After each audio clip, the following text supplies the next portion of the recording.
new product. If you look at like the RNG games, Bitcoin just bringing its technology into the RNG games, totally changing like the strategy to doing the random number. So I think they're going to create some new products on the betting or maybe other type of casino games. It's going to be their trend. I think you've also touched on a point which has certainly the social gaming companies have been very, very anxious to ensure that they fall outside gambling regulation, which is why they either use the skill card or they use the social gaming, so it's just virtual currency. But even with non-Bitcoin virtual currency, it's still very, very borderline, since there are huge illegal black markets in terms of transfer of things like poker chips and Zinger and so on, and they do have a tradable market value, which has led to some interesting ideas about what side of the law it falls on.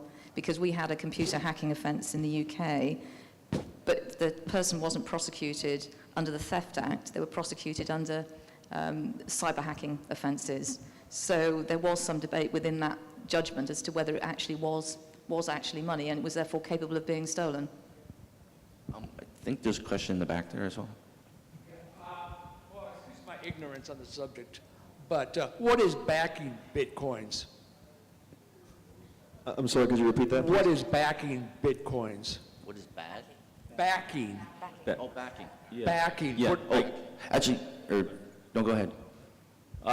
Well, what backs Bitcoin? And we get this question often, where's the intrinsic value also in Bitcoin? What backs Bitcoin is the free market. What we see supply and demand, and we see a very healthy, what I consider to be a healthy fluctuation, because that means people are buying, that means people are selling. And we're very early in this currency. What backs the United States dollar? The full faith and credit of the United States government. But what does that really mean? Personally, I would rather have the free market dictate the price of my currency than the United States government. Another thing that the government offers, let's say in the United States, is FDIC, so insurance, right, where they insure it up to $250,000. But if something were to happen to that currency, I assure you that insurance would not be available. Okay, one other question. In a financial crisis, what would keep the Bitcoins from falling down to zero? One add-on to your previous question, what backs Bitcoin, because I think it's relevant here as well, and that is, an important component of that is supply is specifically mathematically limited. Now, what backs Bitcoin in the event that there was a global financial crisis? It's exactly the same. It's supply and demand, like market mechanics. If there was all of a sudden no demand for Bitcoin, then the value of Bitcoin would drop to zero. Same, with gold or any, other kind of commodity or goods that's traded and for value. Yeah, like what is the intrinsic value of gold? Like, okay, you can use it, you can hold it, you can use it, in jewelry and electronics, but the actual utility of gold is limited, as we all know. The utility of Bitcoin is nil, but as a transactional method, you can't slice gold up into infinite tiny pieces and very easily transmit them around the world, whereas you can with Bitcoin. So both in equal measure, I believe, are backed solely by supply and demand. Okay, any other questions? Thank you. I'd just like to know if, from my understanding, there's at least two land-based casino in the United States which are accepting Bitcoin. I don't know if any of you has a little knows how's that work, if it's just a marketing promotion or if they're actually using it as a tool for gaming.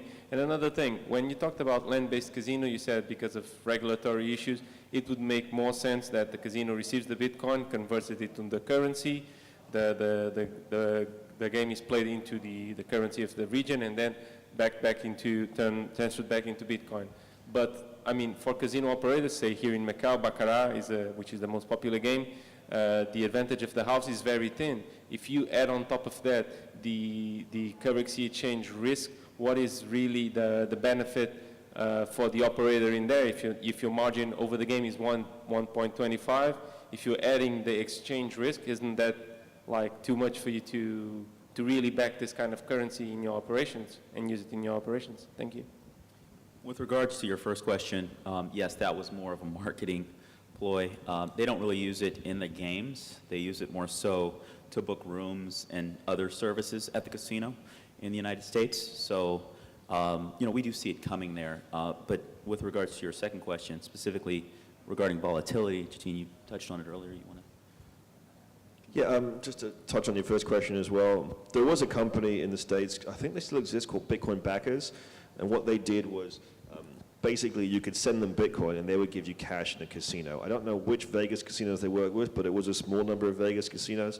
So yeah, hypothetically, if you sent them a large transfer in Bitcoin, probably less than $5 million, then you could get it there in cash. And when you'd wager at the tables, and when it was time to go, you gave it back to them, and they'd send you Bitcoin again wherever your home may be. It might be a different country. It might be in the nether regions of China, hypothetically.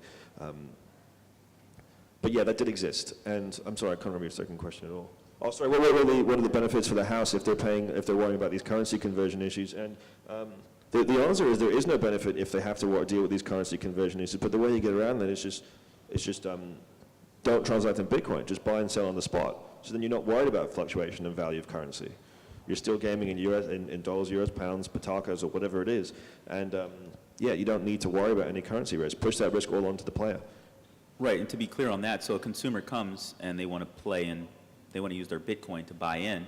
So they buy in and it's immediately converted to whatever local currency it is. They play in that local currency, right? And then they immediately, or when they withdraw it, it could be converted at the spot price right back to Bitcoin if they want. So again, there's no, the volatility is all controlled in that environment.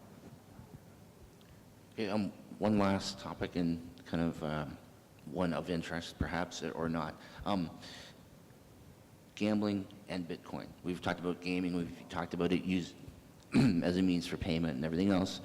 But there are some products that have come out that are actually based on the blockchain, or we hear, different terms being used to describe the transactions.